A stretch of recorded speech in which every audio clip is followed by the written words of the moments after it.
এই যাত্রায় রায়ের আর কোনো তালবাহানা অনির্বাণের সামনে পাত্তা পেল না। হ্যাঁ বন্ধুরা, ভিডিওতে লাইক দিয়ে দেখতে থাকুন। অনির্বাণ বাচ্চা ছেলে মেয়ের মতন ফোন করে জেদ করতে থাকে, ফোনের মধ্যে আর বলতে থাকে যে রাই বিয়ের আগে এই তো কয়েকটা দিন আমরা হাতে পাবো, এর মাঝখানে আমি চাই যে আমরা একে অপরের সাথে যথেষ্ট পরিমাণে ভালো কিছু স্মৃতি আমরা নিজেদের মনের মধ্যে ক্যাপচার করে রাখি। কারণ আমি জানি যে আমাদের মধ্যে অশান্তি অনেক হয়েছে, কিন্তু ভালো মুহূর্তগুলো আমাদের মাঝখান থেকে হারিয়ে গিয়েছে অনেক আগে, সেটা তুমিও খুব ভালো করে জানো। আর সেই ভালো মুহূর্তগুলোকে আমি নতুন করে রিক্রিয়েট করতে চাই। আমি আশা করবো সেটার জন্য তোমার কোনো রকম কোনো আপত্তি নেই।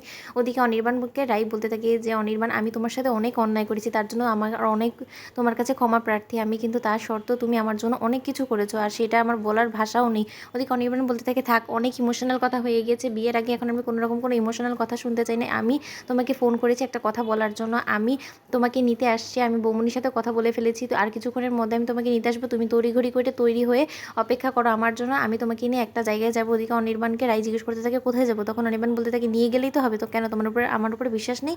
ওদিকে অনির্বাণকে রাই বলতে থাকে যে না, আমার তোমার উপরে যথেষ্ট বিশ্বাস আছে, আমার নিজের থেকেও বেশি। ওদিকে অনির্বাণ রাইকে নিয়ে কফি শপে বসা মাত্রই রাইকে ঘিরে বলতে থাকে যে রাই, এই হাত আমি তোমার একবার যখন ধরেছি এই হাত আমি সহজে ছাড়বো না, কিন্তু একটা কথা তোমাকে আমি বলে দিচ্ছি যে আমাদের মধ্যকার যে ভেদাভেদ ছিল সেটা অনেক আগেই আমি মিটিয়ে ফেলেছি, কিন্তু তার শর্ত তোমার মনে যদি এখনও আমার আমাকে নিয়ে কোনো রকম কোনো প্রশ্ন থেকে থাকে, তুমি আমার সাথে কথা বলে সেটা ক্লিয়ার করে নাও।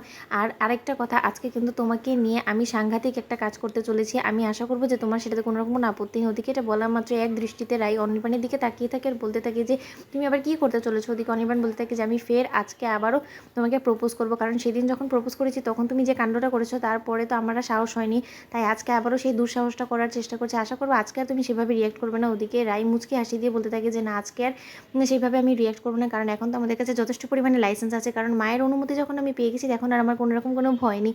জানো তো অনির্বাণ, সেদিন আমি তোমার সাথে সবার সামনে এরকম করে আচরণটা করতাম না যদি আমার মায়ের সম্মতিটা আমার সাথে থাকতো, কিন্তু হয়তো বা তখন ঠিক সময় ছিল না বিধায় সেই সময়টা হয়নি, আর তখন তাই আমি তো এত খারাপভাবে রিয়াক্ট করে ফেলেছি, তার জন্য আমি সত্যি I am really very sorry. তখন অনির্বাণ বলতে থাকে যে এর ভরপাই তো তোমাকে আজকে করতেই হবে, যে করেই হোক না কেন, তুমি হাজারবার না করলেও কিন্তু আমি আজকে শুনবো না। তখন রাই বলতে থাকে আমি কী করলে তুমি খুশি হবে বলো? তখন অনির্বাণ বলতে থাকে যে আমি তোমাকে যেমন করে প্রপোজ করেছি ঠিক একইভাবে তোমারও আমাকে প্রপোজ করতে হবে। আফটার অল মেয়ে ছেলে সমান বলে কথা, তুমি আমাকে যদি প্রপোজ না করে তাহলে কী করে হয় বলো তো?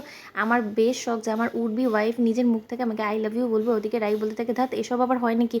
আমি ওসব বলতে পারবো না, আমার অনেক লজ্জা করে। তখন অনির্বাণ বলতে থাকে তাহলে আমি রেস্টুরেন্টে সবার সামনে কী করে সেদিন প্রপোজ করেছি, তারপরে তুমি আমাকে যে অপমানটা করেছো না সেটার ভরপাই তো তোমাকে করতে হবে, আমি এত সহজে তো তোমাকে আমি আজকে ছেড়ে দেবো না। বিয়ের আগে এই তো কয়টা মুহূর্ত আমরা পাচ্ছি, কয়টা দিন আমরা হাতে পেয়েছি, এই কটা দিনও যদি আমরা কাজে না লাগে তাহলে রাই কী করে হয় বলো তো? আমাদের তো সেরকম ভালো কোনো স্মৃতিও নেই একে অপরের সাথে, প্লিজ বলো। তখন রাই বাধ্য হয়ে আই লাভ ইউ বলে। বন্ধুরা, ভিডিওটি ভালো লেগে থাকলে লাইক কমেন্ট শেয়ার করে সাবস্ক্রাইব করতে ভুলো না।